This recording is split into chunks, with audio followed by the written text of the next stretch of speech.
All right, guys, we're back. We're going to do a little self-therapy today. And so what that means is I'm going to take a look at my own personal life and do some self-therapy in front of you. So what this looks like is this is not, and like, sorry, I woke up late today because I just have been crushing my workouts in my body and needed a lot of sleep. So I slept in until about 8:30. So I had to kind of jump out of bed and get on here. But, I love coffee. Man, it's going to be tough giving up coffee, but I think eventually, I gave up alcohol at the end of last year, and so I think I'm going to end up giving up caffeinated coffee and eventually decaf coffee. It's just acidic, right? The next journey in my fitness journey is I need to really understand body composition, and I think a lot of us put too acidic of things in us and we have acidic bodies, but I kind of sound like I'm using what I call witch doctor speak, which means I'm not actually informed. I need to learn about it before I do more, but I think coffee is not helping me keep my body alkaline. So doctors in the house, you can tell me if I'm just a complete idiot or whatever, but I plan to do a lot more research before I think about it. Anyway, so this time is just time for me to do my own self-therapy. This is what I actually do on a day-to-day basis. So this is not really a performance for you.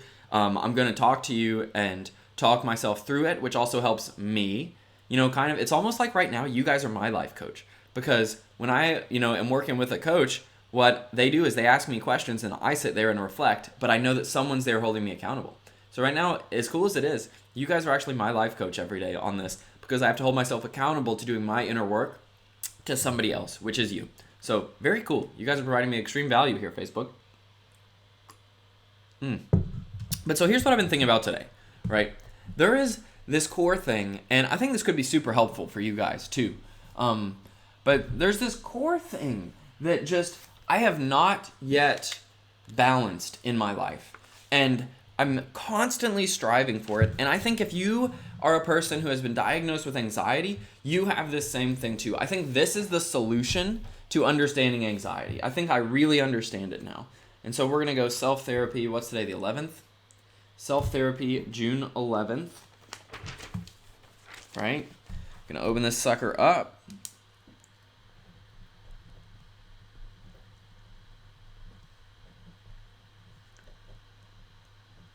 Okay. And the core of the issue I'm exploring is this. Pretty much every single day of my life, for my entire life, I have felt simultaneously overwhelmed and bored at the same time.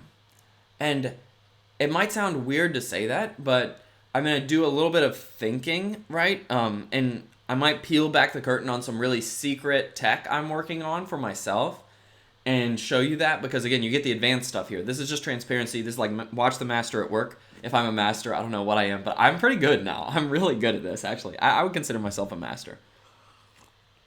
I've been getting my advanced degree for 4 years. I would say I have my master's and I'm working on my PhD in mental health. But I'm definitely, just like a PhD student, I'm qualified to teach Mental Health 101 now. That's actually a cool metaphor, right? So that's the way I would explain it. Right now, I'm getting my PhD in mental health. I just completed my master's, which took me 4 years from from 2016 to 2020. And now as a PhD student, right, just like real life PhD students teach freshmen in college, I'm ready to teach you Mental Health 101 because I'm actually legitimately qualified and I'm very, very good at what I do, right? So while I've still got plenty of work to do on my dissertation and my PhD, Mental Health 101 up there is really, really good, and it's coming out in just a week from this, and we'll launch it, and then we'll keep hyping it up and doing it more and more and more. So here we go, self-therapy, June 11th. This is the thing I want to talk to you guys about. So let me just make one quick note here.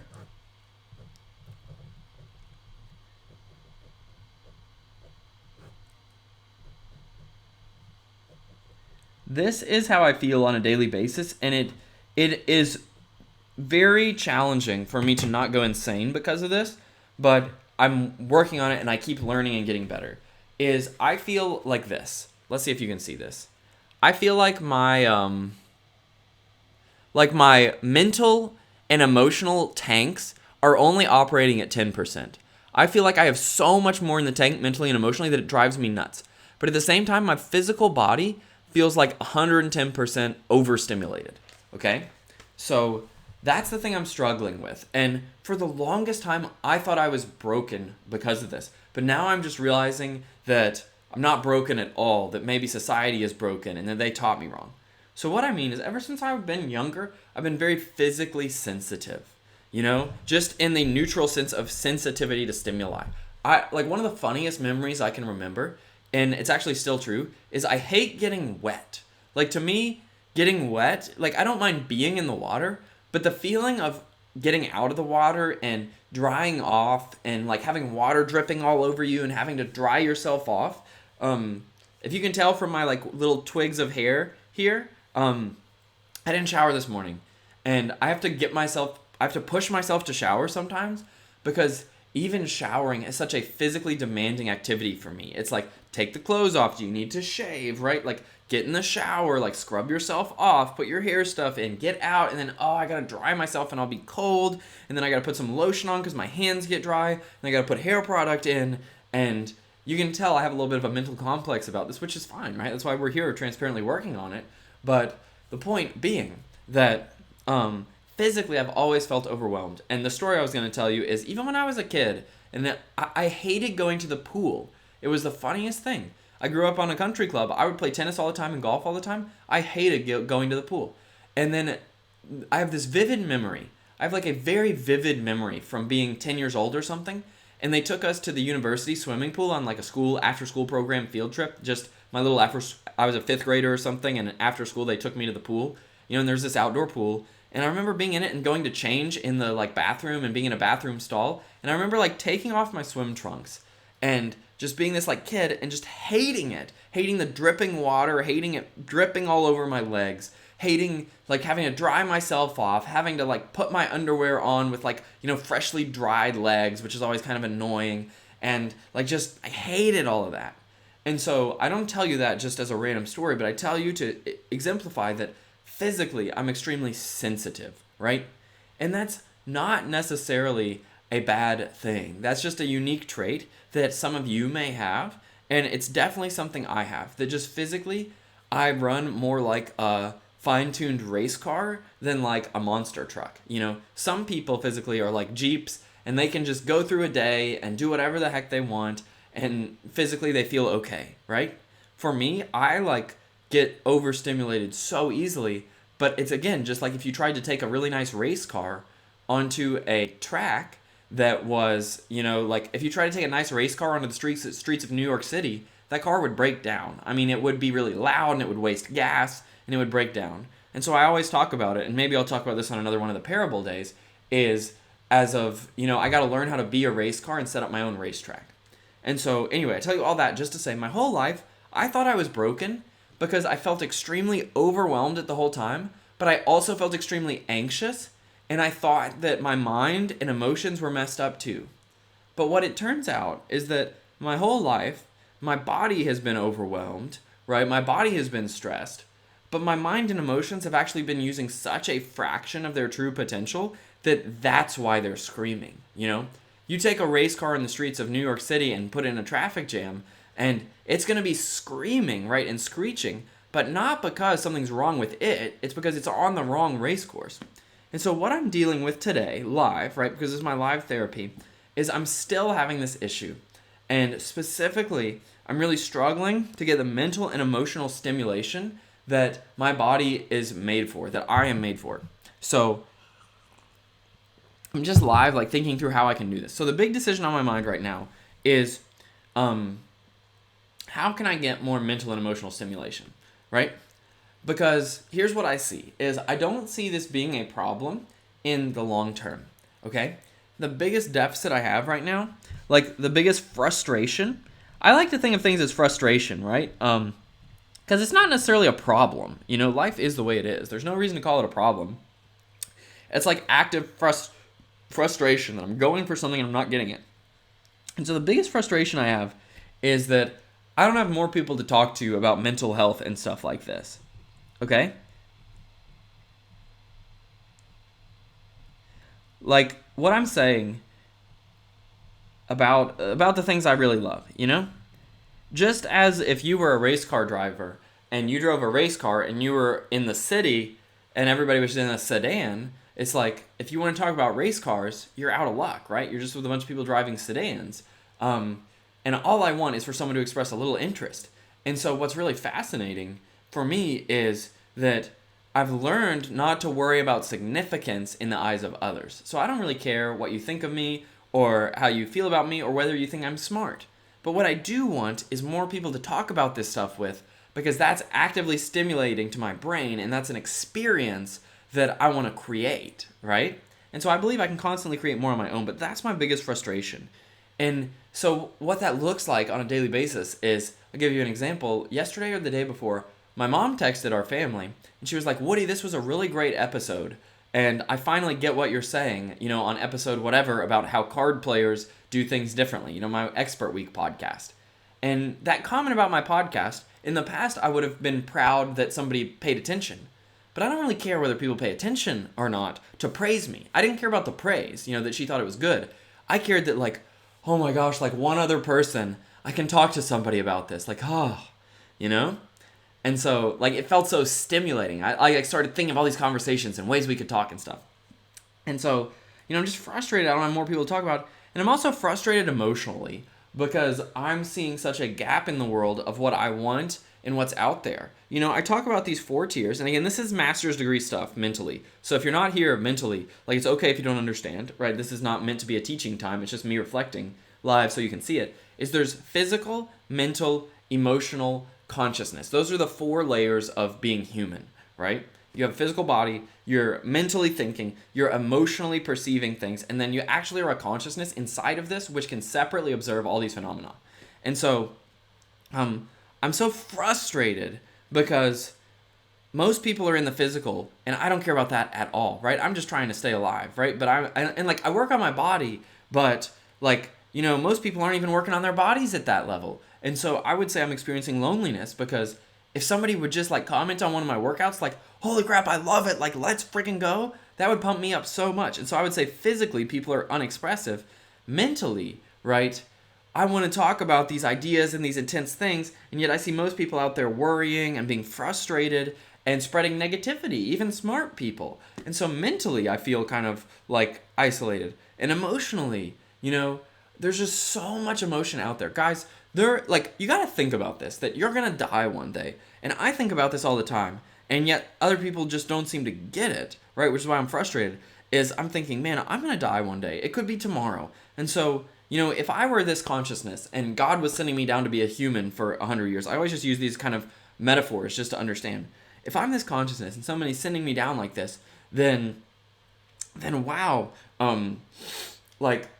I would cry tears of joy that I was alive every day. And if you guys don't know this about me, I almost do cry every day. There are a couple things I use to cry about life. Sometimes I'll just be listening to a song and suddenly I just burst into tears. Yesterday, some song came on the radio when I was leaving the post office and I started crying in the car. I don't even remember what song it was, but just some beautiful things. It was like a Luke Combs country song, right? And so just these little things trigger me. Another thing I'll do, this is a great example of how I handle things differently, is that other people generally, even the people I know who are pro-racial equity, who are doing the racial equity movement, they're really into it mentally and trying to educate people. But I want the emotions, right? I want the emotion of connection. Why do we want to solve racism? It's not just to solve injustice, right? The point of solving injustice and giving everybody an equal chance is so we can all ascend together, so that all of humankind can love each other and appreciate the time on earth, and everyone can have a fair chance to feel love and belonging, right? That's the whole point of it. And so I one thing I do is a lot of the time, not every day, but a lot of the time, I'll pick a YouTube video and cry to that. Oftentimes right now it's the left side, strong side scene from Remember the Titans. I'll just watch the 30 seconds of that scene where it's left side, strong side, and then the happy music plays and it's oh, they're all coming together, right? And I'll cry. I will actually cry, and I'll watch it 5 or 10 times in a row. And so that's one way I try to meet my emotional needs. But it's tough being on an island, which is kind of how I feel, right? Which is more stuff I can work on myself.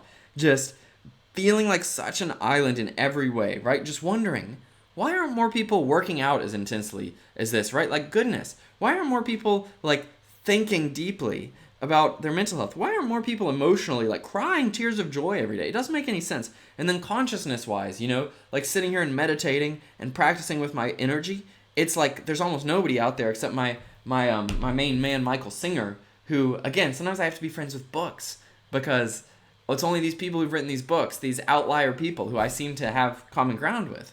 And so, anyway, point of all of this is I'm thinking today, as a coach, I always have to say, how can I create more of this, right? It's obviously not on anybody else. In fact, I've just given a parable lecture that treat everyone as robots, right? Treat them as if you are, like as if they're not going to just suddenly randomly change, right? So I have to figure out, this is my mental process, I got to figure out how to get myself more mental and emotional stimulation and feel better mentally and emotionally. Like, that's the real leap I'm ready to take. I got to figure that out somehow. And so now that's what I'm working on.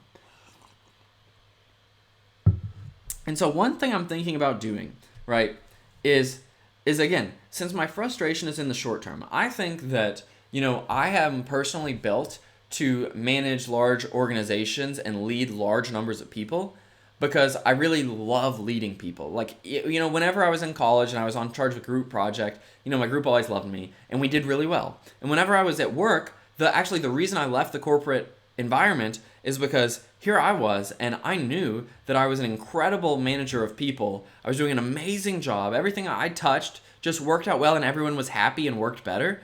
And yet, since I was a young kid, right, I had to take orders from project managers who were very often completely incompetent or at the very least just average. And I couldn't handle that because it was so wrong. And I honestly went through corporate America and I just kept waiting for, I kept like looking around waiting for somebody to say, hey, Woody, like, here is our corporate fast track program. You're an incredible leader. You have to earn the respect of your peers. But if you can prove to us by a peer review that all of your older peers who are in their 30s, 40s, 50s, 60s, and 20s believe that you, a 20-year-old, can lead them and you can actually do a great job, here's your chance to become a manager, right? I honestly expected that, not because I felt entitled, but because it was the right thing to do.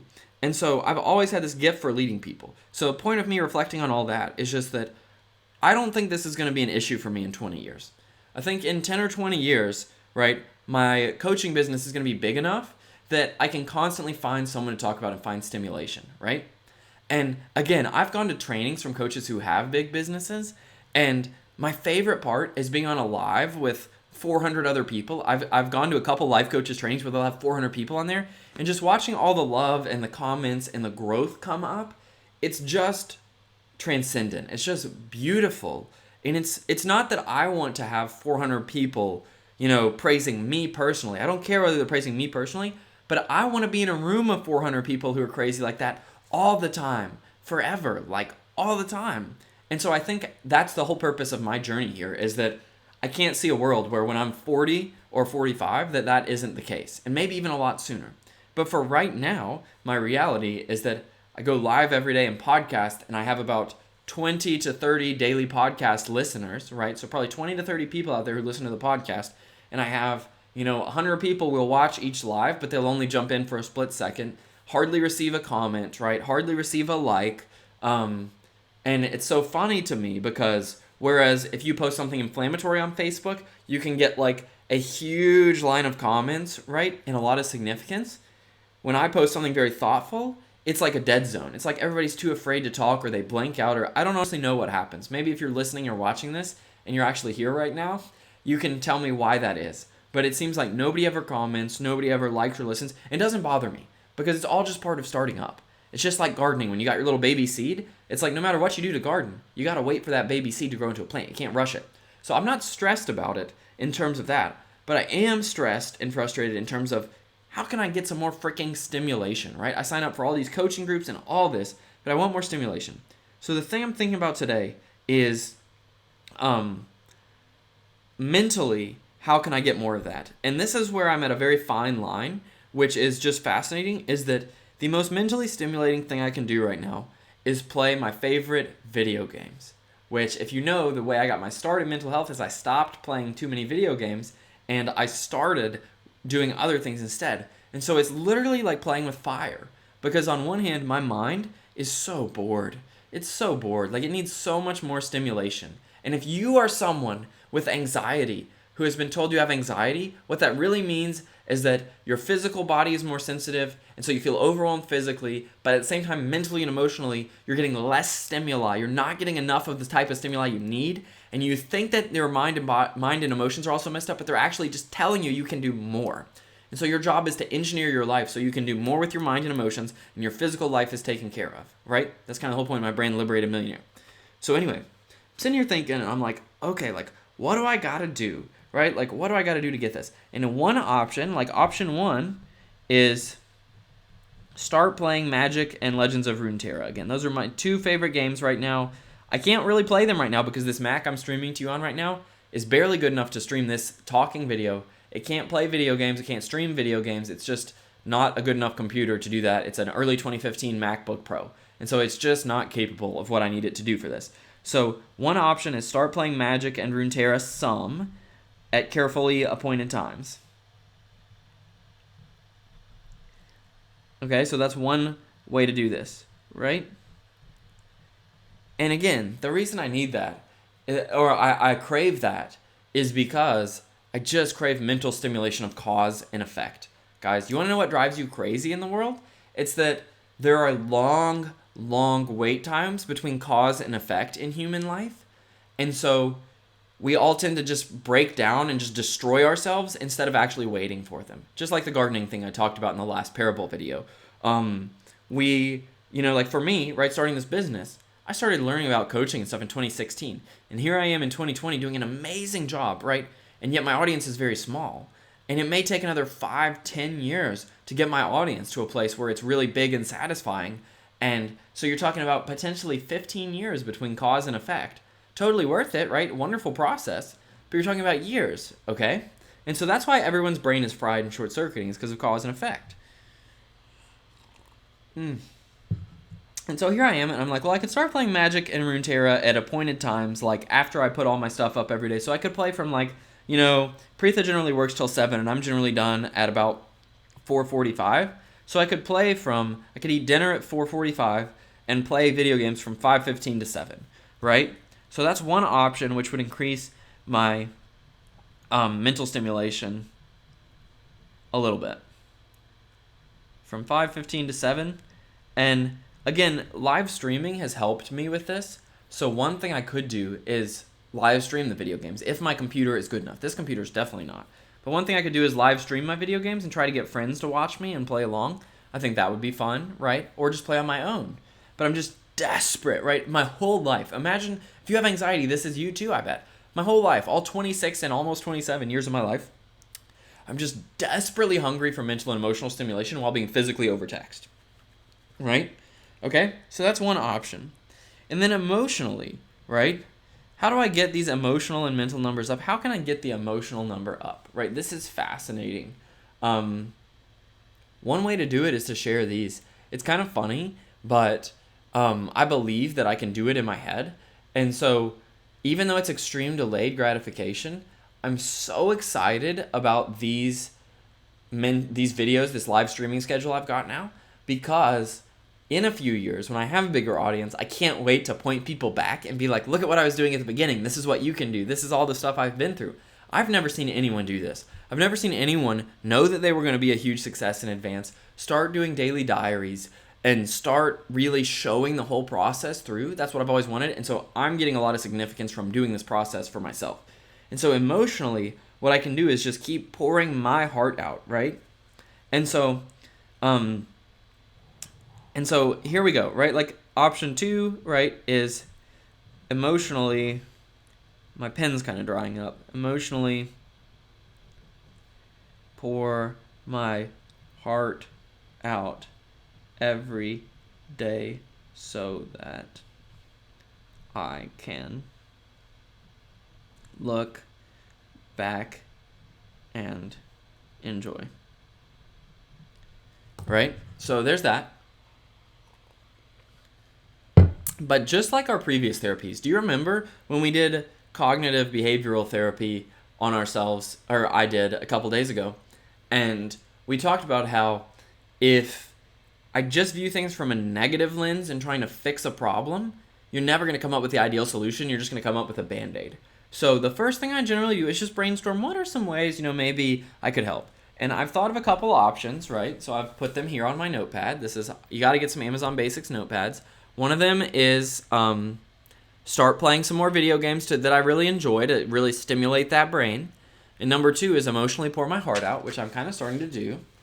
And those are great, but again, the idea of needing an external help, whether it's a video game or whether it's the idea of, well, I'm going to pour my heart out now so I can look back and enjoy, I'm not buying that is the best solution. And this is something that's very important, is when you're working on yourself, you can't buy this idea. You can't buy the idea that that somebody else like has the solution, or that you got to depend on something else happening, because that's not true. It's not actually true. So I got to look and say, well, how can I really create this inside myself right now? Okay?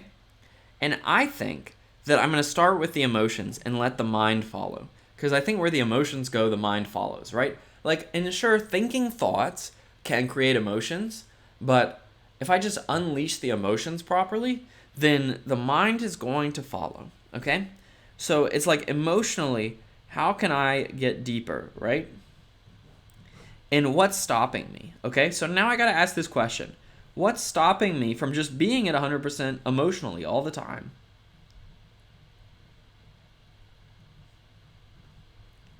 Right?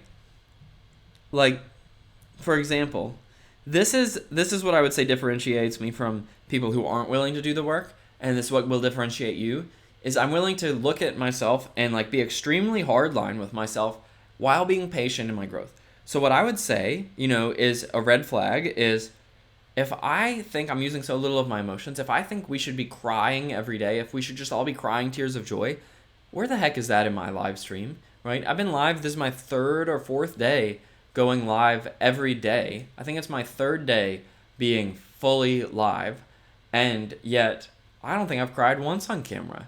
And so to me, immediately, this is the skill I have that, again, is like a master's level skill in mental health, is when you see yourself doing something inconsistent, immediately it's a red flag, right? You don't get frustrated, you don't get upset at yourself, you don't expect yourself to change. You just flag it so you can observe it. And so to me, that's my first red flag, right? My first red flag is that, I'm going to draw a little red flag here. Red flag, not emotional enough on camera. And so again, I could go in cognitive behavioral therapy myself and say, well, maybe I'm afraid of what other people think of me. Maybe I think it's going to be a catastrophe if I cry on camera. Maybe I think that'll turn people away. Maybe I'm afraid for my finances. Maybe I'm predicting the future too much. I could go do some cognitive behavioral therapy and fix myself that way, but I don't need to anymore, because I now understand that every negative human emotion, every negative thought, it's all just based on some logical fallacy. So I don't need to figure out what it is. I just need to say, oh, well, that's a red flag. And the only thing I have to do to fix that, to let go of that red flag, is to be willing to handle the emotional pain that comes up as I let go of the red flag behavior. Okay? So the fact is that it doesn't matter what's causing it. This is now in me. Something in life, society, family upbringing, whatever, has made me think, that it's not okay to just put my whole heart out on camera. All right? So something's taught me that, and it doesn't matter what it was. It's just that I know something, a logical fallacy has been put in my brain because I wasn't paying attention, just snuck in there. And so once I realize it and have my limiting belief, now I know that it's there. Now all I got to do is be willing to accept the emotional pain that comes from letting go of the red flag behavior. So what I'm going to do is I'm going to start just by upping my emotional content in all of daily life, upping my emotional passion in all of daily life, right?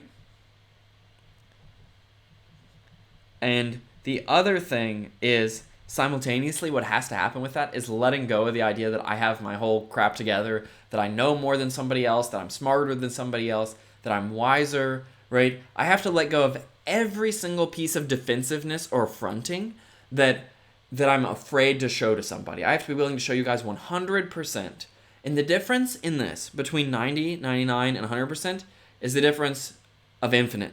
Okay? You can't be 99% defenses down, because that last one defense means your mind's constantly going to have to think 100% of the time about how to make that one defense.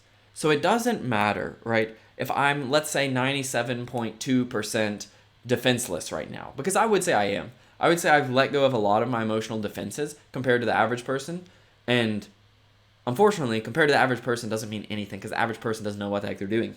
So I have to let go of 100%, right? And so basically there's this last 2% inside of me I gotta let go of, right? And as I do that, it becomes more and more magical, and I have to put 100% trust that that's the only way I can be happy in life. It doesn't matter what the physical outcomes will be. It doesn't matter if someone thinks I'm stupid. It doesn't matter if someone thinks I'm emotional. Now, all that is irrelevant, because if I want to be happy, I have to let go 100%. And so to me, that's the thing I'm fixing today. That's the thing I'm solving. It's not an external problem. It's not, should I play video games or not? It doesn't really matter. Should I buy a, nicer computer so I can stream video games and stream better and play video games? Who cares, right? Should I, what's causing me to not be as emotional, right? Who cares, All that matters is I have a 2-step process here, or a couple of steps, right? Step number 1 is acknowledge I have pain stored, right? This is always the answer. So it's not rocket science here. Acknowledge I have pain stored. Doesn't matter how it got there. Doesn't matter what it is. Acknowledge I have pain stored because I see, right? Like, even the step 0 is like, see that I'm not giving my emotional all. My emotional all.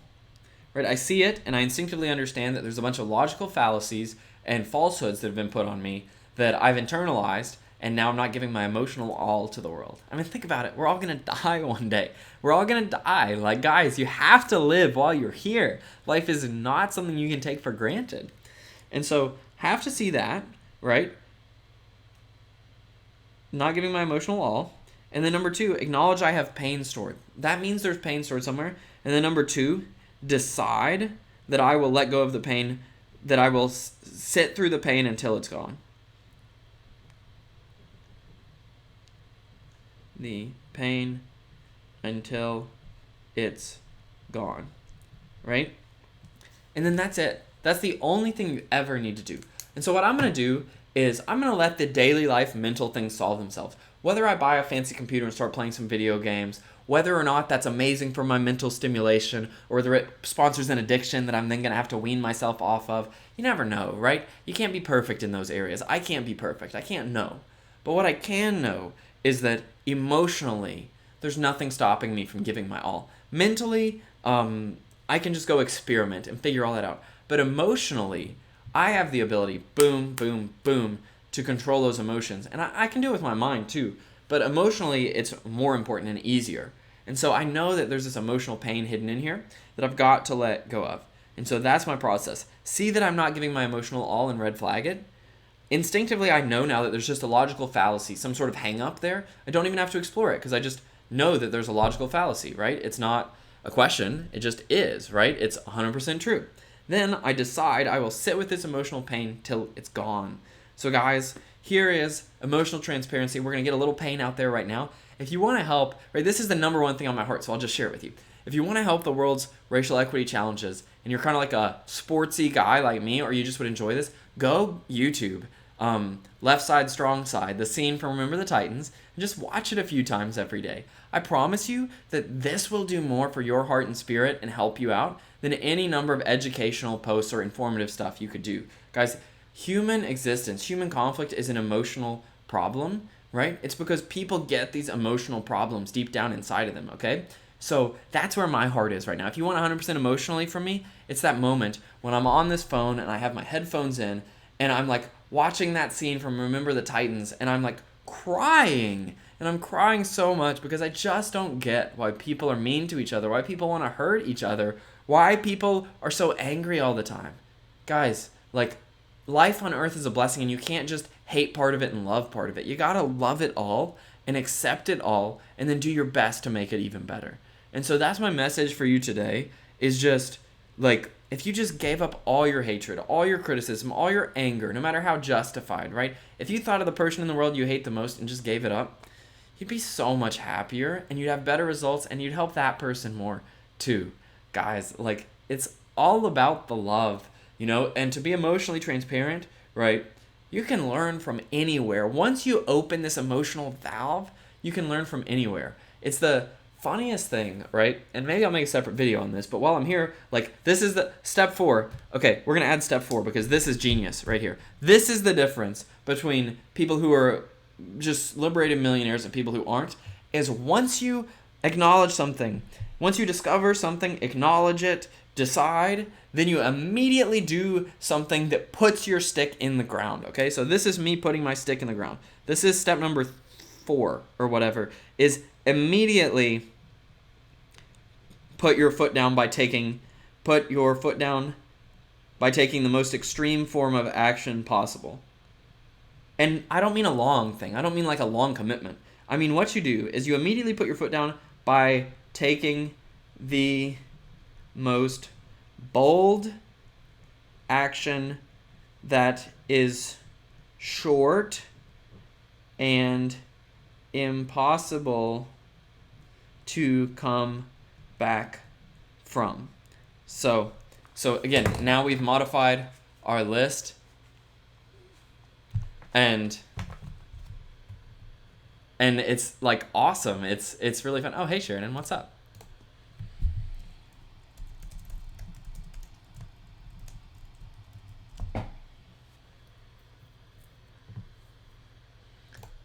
So anyway, here's where we are, right? We are like taking a look, and so you see that something's going on, you're not giving your emotional all, right? So I'm like emotionally, like just, like, you know, I look at it and I'm like, boom, not giving my emotional all. Second thing is I have the pain stored, right? Third thing is I decide I'm going to let this pain go until it's gone, until it's totally gone, right? And the fourth thing is immediately put your foot down by taking the most bold action that is short and impossible to revert back from, right? Or at least extremely challenging. So here's me doing that, right? I'm going to tell you the most emotionally deep, intimate thing about me that's like, don't worry, it's not like a TMI thing, but I'm going to tell you the most emotionally deep thing is I had this breakthrough a few days ago that I haven't shared with anyone except my wife, but I kind of shared it with her in an offhand, tongue-in-cheek way because I'm so embarrassed. Not in a bad way, but actually just that I'm scared, you know, to share because I'm like, am I crazy? But I have been, you know, constantly emotionally working on my skills. And I've always seen my goal in life, my mission, my purpose as to help people emotionally. I've always seen it that I just have this ability to spread this joy movement, to help people, to make them stronger, right? And to encourage them. I know I have that, right? And I know it's huge. And so I've always envisioned myself, right, being that person at the forefront, like leading some huge social justice movement or having a big coaching company to help people, helping businesses, right? Bringing everybody together. You know, like I've always seen myself helping with that. And yet I've always had this one big concern, which is like, what if I die and I've never done that, right? Like, what if I die like tomorrow? Like, that's what I'm scared about is like, I have this big purpose in here. And like, what if tomorrow I get in a car crash on the way to get gas and I die? And then I never did it, right? And I'm so scared of that, right? I'm really genuinely scared of that. And so I'm like, what do I do? And I've always like, for the past few years, ever since I've realized my own potential, I've been worried about that, man. I've been really worried about like, what do I do if I like actually just drop dead before I fulfill my potential? And I solved it the other day. I finally figured it out, right? I've always thought like, what if I'm doing something wrong? What if I'm not doing it right? Because there's still so much bad stuff in the world. Like, what if I'm not doing it right? Like, I know this. I know what to do. I know how to help people. And so, like, what the heck am I doing if there's still all this bad stuff? Like, what if, you know, like, what if I'm doing something wrong? And I've been worried about this so much. And I kind of like, in the weirdest way, this is how you learn. Once you open it, you can learn from anything. I learned my purpose in life from an episode of Grey's Anatomy. Which, like, I love girly, like, drama TV shows. Like, I don't like action movies or anything. I like relationships, right? Because I'm an emotional person. So Preetha and I watch Grey's every night. And, of course, in Grey's Anatomy, all the main characters are, like, interns, right? They, like, started as these medical interns, and they're learning how to do medical procedures. And, you know, man, like, I wrote in my journal. Let me open my journal so that I have it for you guys. Because I just had this massive realization. It's like I've been so worried, right, about how can I help people? Like, if the world's still not great, am I messing up my image? And then I was thinking about this, right? I was thinking about, like, I just want to love on people. And I thought back to a few times when I've had a huge breakthrough of feeling love and kindness. And there was this time when I, like, went back to church, our church on Morgan in Raleigh, and it I'm getting emotional, like, as you can tell. Like, plant the freaking flag, baby. Like, now this is my standard. Now, next time I make a video, I can't go back to, like, not being like this, because you'll know I'm lying and holding back, right? Like, this is how you do it. And so, I remember this time I went to church, and they just sang this song, and, like, for the first time in a long time, this was in 2016, or 2017. 2016, I think. I just loved myself. For the first time in a really long time, I really loved myself, right? Like, I really just felt so much love, and I just started crying. And I was standing in a crowd of 200 people at this church where I didn't know anybody, and they were singing this song, and it was like, I started crying tears, and I just like crying so much, and I felt so much love, and I felt so good. And so for the longest time, I thought, well, I'm supposed to be creating that in the world. Like, what if I'm not doing enough? And, like, why isn't the world already like this, you know? Like, shouldn't we all be happy like that and just be crying all the time because we're so happy? And so then when I realized the other day, just somehow Grey's Anatomy sparked me in this, is I was like, well, yeah, sure, like, God or the universe or whatever could have made it so that that's possible. But just like on Grey's Anatomy, right, the surgeons don't always do the surgery. Sometimes they let the interns help, and the interns love helping. Right? In a way, I'm God's intern. And so my job isn't to fix everything. You know, I'm just an intern here. I'm just here for a while doing my best. My job isn't to know everything or fix everything or fix everyone. Right? It's like if I die in a car crash tomorrow, I haven't failed, right? I've been the best dang intern there ever is. And more than that, right? When you look at the world and you see, wow, is the world like is something wrong with the world, right? Like, why would the world be like this? Well, it's like, maybe, you know, the world is like this so that people like me, people who want to, can be the ones to wake other people up, you know? I thought back to that beautiful feeling of how I felt when I was in church in 2016 and I cried, and I had multiple crying moments like this. And now I just have them all the time, right? In fact, my therapist used to worry about me because I would say I just would be at work and I'd just start crying randomly. But I think it's natural. I think it's great. I think this is great. So I used to, think, why, like, shouldn't the world already be happy? But now I realize the greatest gift that any part of the universe could possibly give me is the ability to wake up any other person, right? Is like watching somebody else when they wake up and realize that, like, life is good, man. That it's good and you can be happy and you can just love people. Like, and that all these things you think are your problems aren't real. And that all this stuff is not real, right? It's not real, okay? It's all fake, and that just love is the only thing that matters, guys. Like, waking somebody else up is the best gift possible. So I've already had the best gift possible, which is to wake myself up. And now I get to feel this. And if the world had been a perfect place where there were no problems or challenges, I would have never got to wake myself up. And I would have never got to feel how good this feels. Man, because once you feel this, like, I can't fake this, guys. This is not fake, right? You cannot fake this emotion. You can't possibly fake this, right? Like, obviously. Once you get to feel this, that's the best feeling in the world, is waking up. And so I've been given that gift, and now I'm just like God's little intern. Somehow seeing the interns on Grey's Anatomy just made me think, like, I'm like a little intern, and it's not my job to fix everything or know everything. It's just my job to grow. And that the best gift I could possibly have, the best experience life could ever be, is waking up even one other person. And so if you're that one person, man, I love you. And I care about you. And maybe you can go wake up one other person. But we're all in this together. Guys, we're all in this together. And, like, that's what it's about. And so that's my emotional 100% if you want it. And I think everybody has this emotional 100%.